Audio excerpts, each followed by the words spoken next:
hoy, en relación con el tema de la escala del ciclo de charlas de cultura arquitectónica, considerando la demostrada y premiada capacidad de percibir y comunicar la a veces particular, a veces trascendente relación entre la forma del proyecto arquitectónico y el contexto, mostrando, cito, cómo la modernidad ha sido un vehículo para el cambio social, cultural y geopolítico, y en el caso de hoy diría el intento de ser un vehículo. Creo que es pertinente decir que tenemos el placer, el honor de recibir a un invitado de lujo para hablar sobre el tema específico de la escala política. Así que, estimados invitados, le pide recibir con un muy fuerte aplauso al doctor Pedro Alonso. La presentación de hoy diría que opera por acumulación. Intentaré mostrar el trabajo que hemos desarrollado durante ya más de 10 años junto a Hugo Palmarola y que se articula en torno a la idea del Monolith Controversies o la discusión sobre el monolito de las controversias, el tema del panel.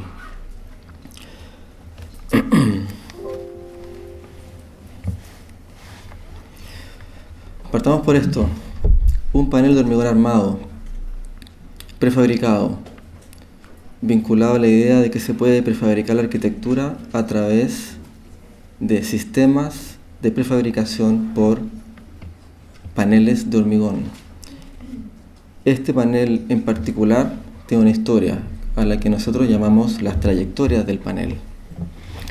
Y me interesa porque junto con Palmarola hemos trabajado sistemáticamente en la idea de intentar articular problemas arquitectónicos desde el objeto más pequeño posible, desde la idea más pequeña posible, en este caso un componente constructivo.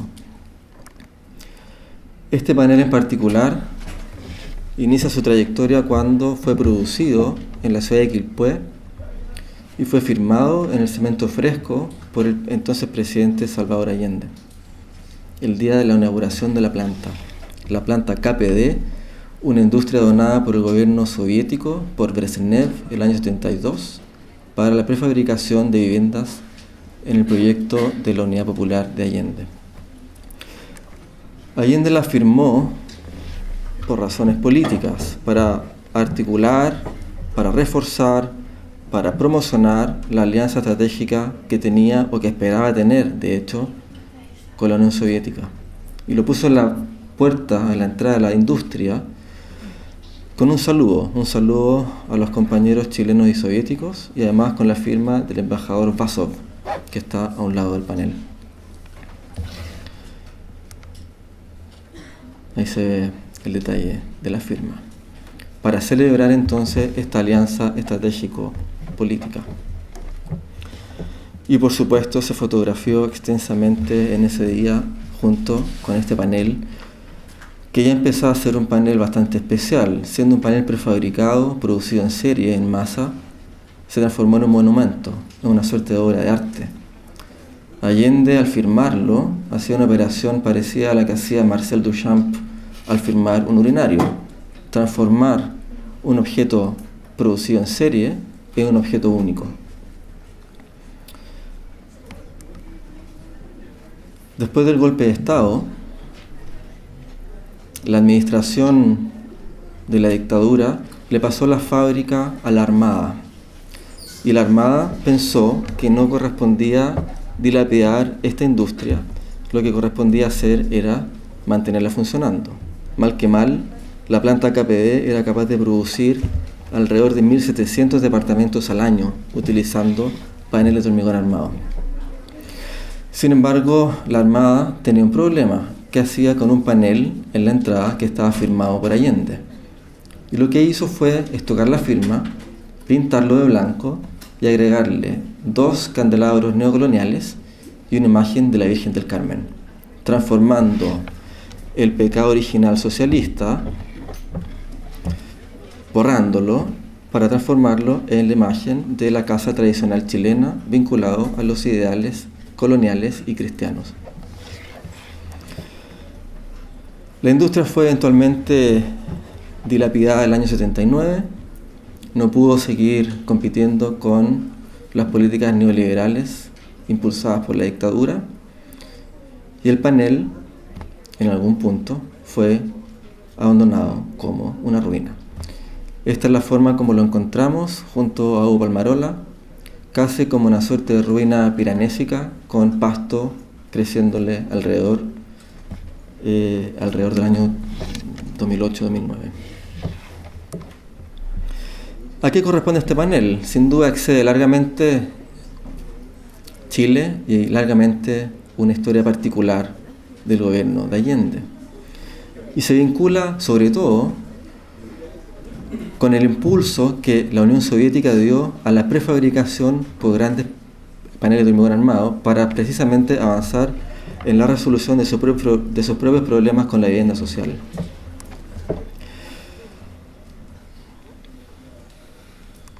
Voy a pasar rápido esto. El año 54, Nikita Khrushchev hace un discurso donde dice que de aquí en adelante solamente vamos a avanzar en la vivienda social a través de la prefabricación por paneles de hormigón armado. El punto de Khrushchev era un punto crucial y era un punto político.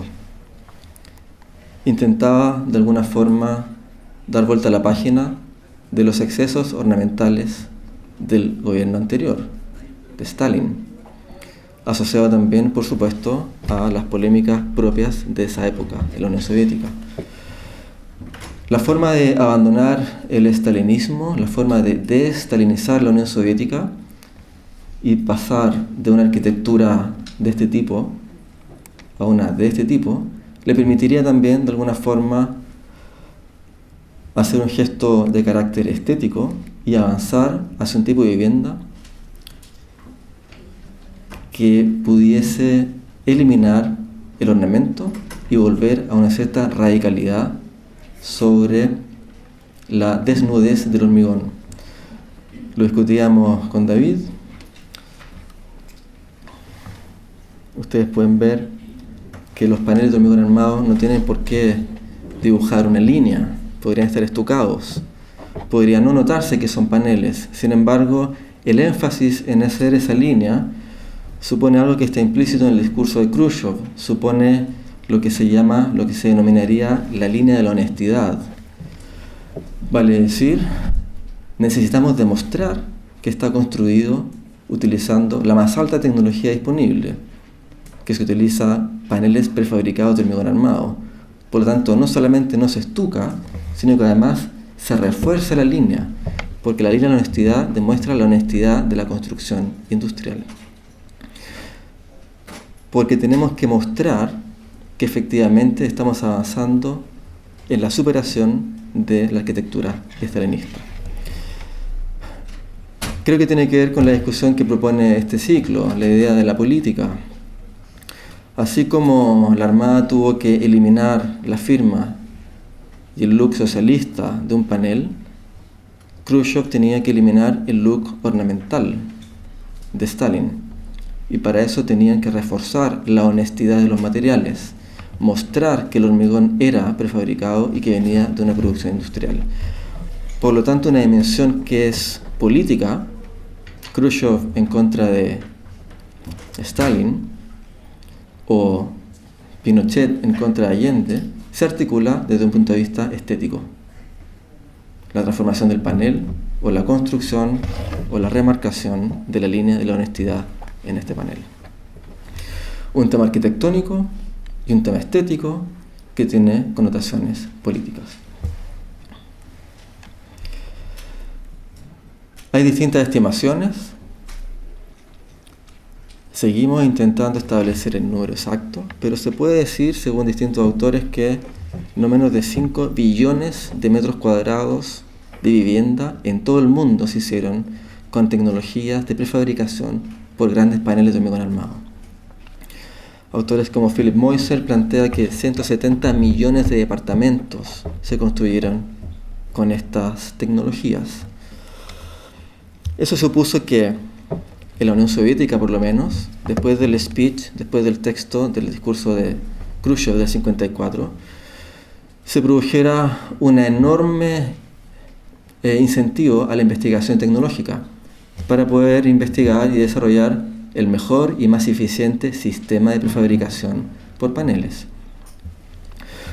Si uno revisa 10 años de la revista Arquitectura Soviética, Arquitectura CCCP, del 54 al 65, ustedes se pueden dar cuenta que hay innumerables intentos de representar sistemas distintos, que además tienen la particularidad, lo retomaré más adelante, de que están dibujados en general en algo que hemos denominado axonométricas escalonadas.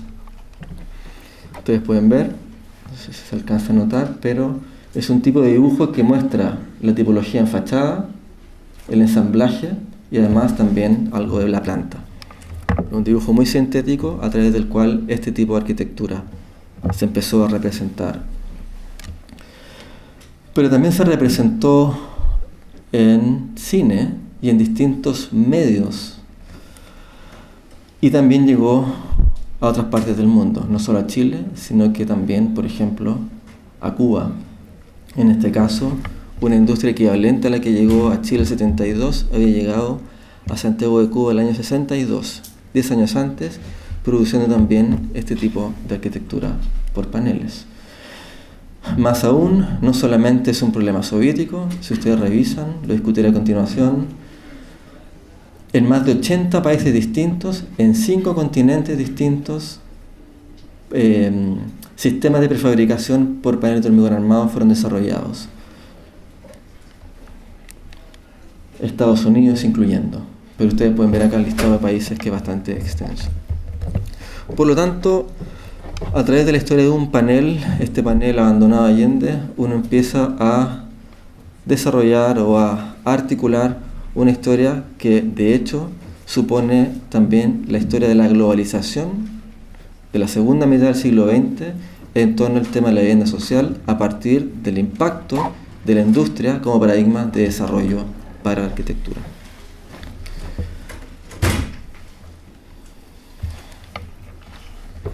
Esta imagen nos interesa bastante.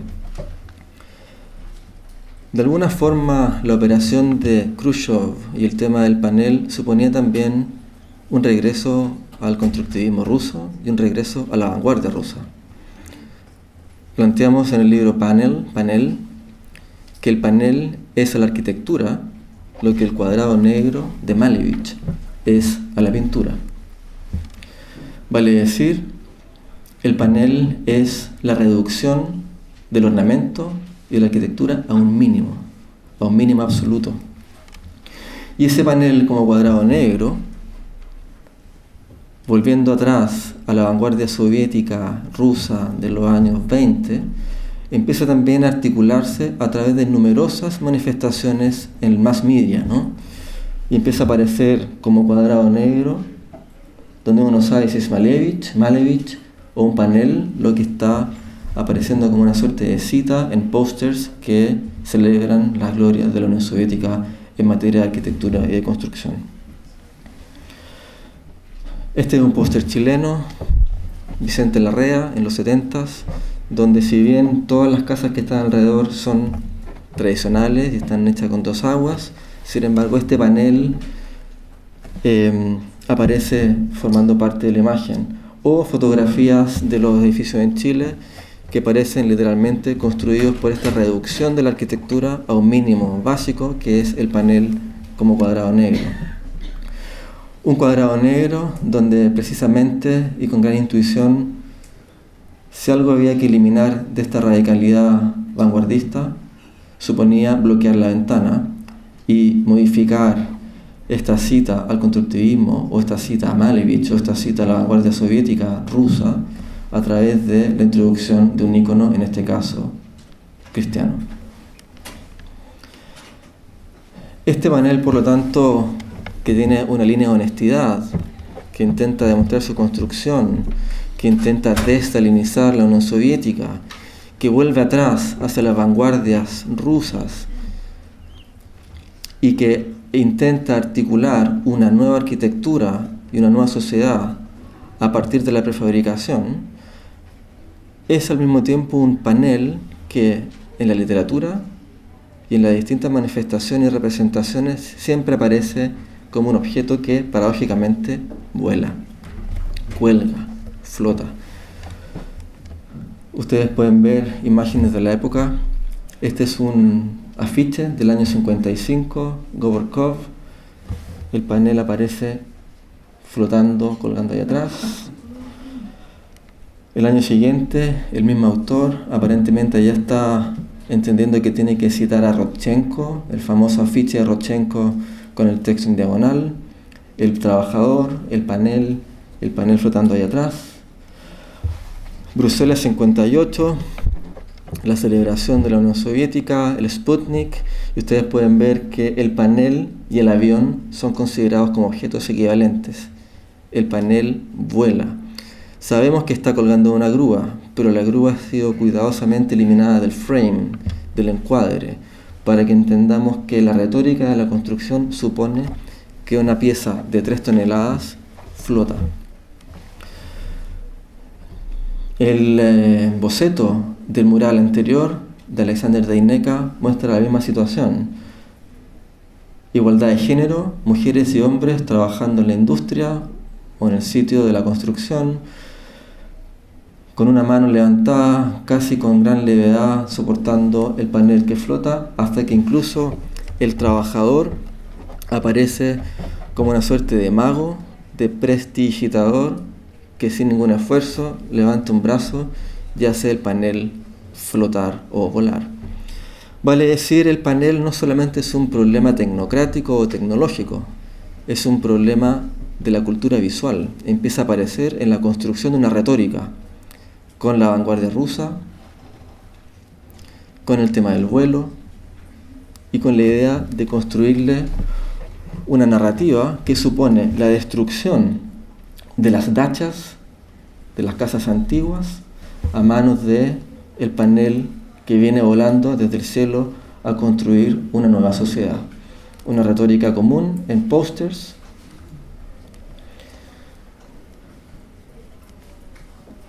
incluso el panel volando desde un cepelín, e incluso el panel volando desde una cigüeña, que ustedes saben en inglés significa, se dice crane, vale decir, el panel viene de una grúa. Grúa y cigüeña son la misma palabra. No solamente entonces para los arquitectos o los ingenieros, también para los niños. Es una retórica destinada también a enseñar esta discusión ideológica a la sociedad soviética en su conjunto. Distintas películas y animaciones, en este caso ustedes pueden ver una grúa con ojos, ¿no? Antropomorfa, con el panel colgando. O el clásico Tom y Jerry, en este caso soviético, es un lobo que persigue un conejo y que lo persigue también subiéndose a un panel que vuela. La enciclopedia soviética para niños, nuevamente la llave de la casa propia y el panel volando, y sobre todo la relación con la carrera espacial, la Guerra Fría, el panel como cohete. El panel prefabricado es tan tecnológico como el cohete que nos permite llevar al hombre al espacio exterior. En este caso, por ejemplo, una nave Toro con un panel colgando o literalmente el panel transformándose en un cohete.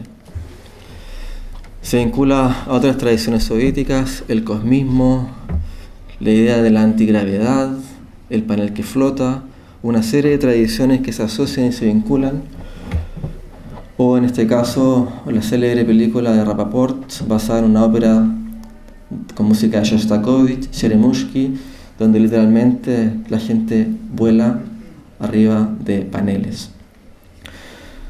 O una pareja que baila en un panel que también vuela. Nuevamente película, esto lo podemos pasar. Y también otra conexión con la tradición de la alfombra mágica.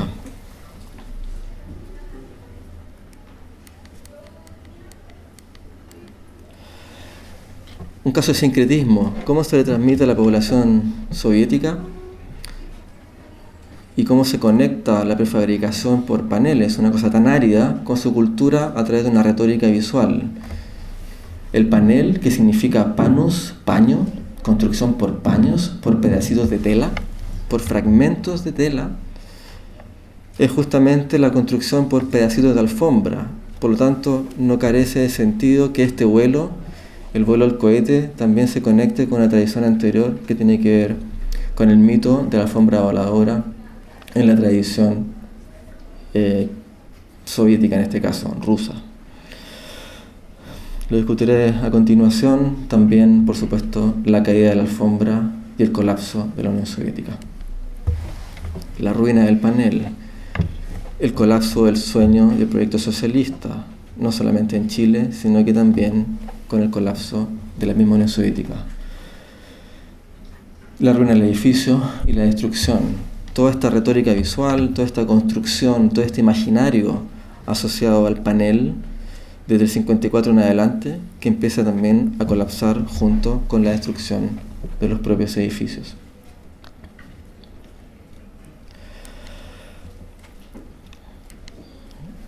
Esta imagen nos interesa porque si es entonces el caso de que estamos en presencia de edificios que están siendo demolidos, estamos también en presencia de un tipo de arquitectura en vía de extinción, ¿no? Una arquitectura que puede seguir funcionando en algunos lugares, pero toda la construcción ideológica se vino al suelo. Y en ese punto de la investigación, lo que comenzamos a hacer fue preguntarnos, bueno, intentemos entender los sistemas. Parece que son relevantes. Hay un esfuerzo enorme de construir una cierta épica y una narrativa para la construcción de paneles que lo vincula incluso con las tradiciones más queridas del siglo XIX en Rusia y también de la vanguardia soviética rusa, digamos, de los años 20. ¿Qué son estos sistemas? ¿Qué son estos sistemas que están construidos a través de pedacitos de tela? ¿Qué son estos sistemas que están hechos a partir de fragmentos o componentes o paneles individuales que se ensamblan? Tomando las axonométricas escalonadas de la revista, le propusimos a estudiantes en la Universidad Católica que intentaran reconstruir los sistemas utilizando rinoceros, ¿no? Rhinoceros. Por lo tanto, modelando cada sistema panel por panel digitalmente. Intentando además entender un asunto que es central al debate, y es que estos edificios, al provenir de sistemas, operan en familias. Y en ese sentido, el sistema chileno, que está acá, KPD, no es sino una versión del sistema cubano que llegó a Cuba una década antes. El sistema cubano, a su vez, es una versión del sistema soviético llamado I-464, y todos ellos son versiones de un sistema original llamado Camus, patentado el año 48 en Francia por Raymond Camus.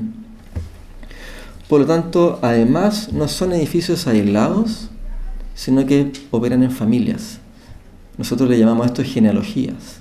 La reconstrucción de los sistemas panel por panel supone empezar a entender que la arquitectura, la prefabricación, en términos de sistemas, supone la construcción de linajes, de familias que se articulan en un punto que a nosotros nos parece relevante, que conecta con temas de una cierta discusión metafórica, quizás en términos biológicos, digamos, de adaptación. El sistema francés llega a Rusia, en Rusia se adapta, luego en Cuba no necesitan que el edificio sea sólido, con muros de 30 centímetros para resistir el invierno, por tanto se perfora la fachada, con esa perforación llega a Chile. En Chile tiene 4 pisos por regulación antisísmica, y luego con Pinochet se le agrega un techo de 2 aguas y unos balcones de ladrillo para transformarlo en algo que no parezca un edificio socialista. Familia de sistemas, evolución, adaptación al clima y adaptación a las condiciones políticas de cada uno de los contextos. Entonces, en este trabajo, inicialmente, conducido hasta el año 2014, reconstruimos con estudiantes 28 sistemas, algunos de ellos reconocidamente vinculados en estos linajes, en estas familias, en estas genealogías, y otros no tanto. Nos permitió darnos cuenta que hay sistemas que uno llamaría estacionarios, que surgieron en un lugar y nunca viajaron, pero hay otros que se movieron por el mundo, como el caso del Camus, que fue a la Unión Soviética, luego a Cuba, de vuelta a la Unión Soviética y luego a Chile.